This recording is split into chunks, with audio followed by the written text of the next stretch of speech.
லைஃப்பை நான் ஒரு ட்ரோன் வியூவில் பார்த்தோம்னா அது ஒரு பெரிய பசில் மாதிரி நமக்கு தோணும். ஆனால் அது ஒன்றும் இல்லைங்க, நம்ம தலைக்குள்ளே ஓடுற எண்ணங்கள் தான் அதை காம்ப்ளிகேட் பண்ணி அப்படி ஒரு முடிவு எடுக்குது.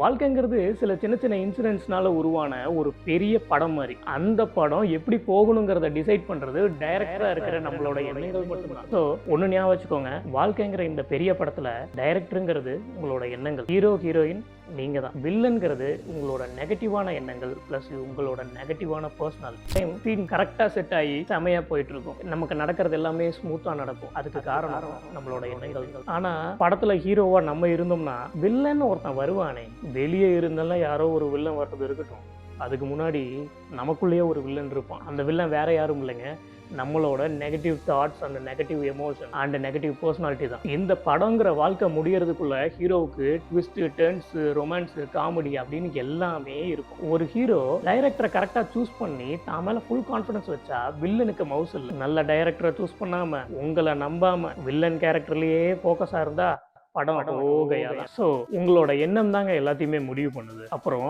இந்த படத்தோட டைட்டில் எண்ணம் போல் வாழ்க்கை. இந்த மாதிரி மோட்டிவேஷனல் வேர்ட்ஸை தினமும் உங்களோட கேரி பண்ணுறதுக்கு நாங்கள் ரெடி பண்ண டிஷர்ட் தான் எண்ணம் போல் வாழ்க்கை அப்படிங்கிற டிஷர்ட்டு.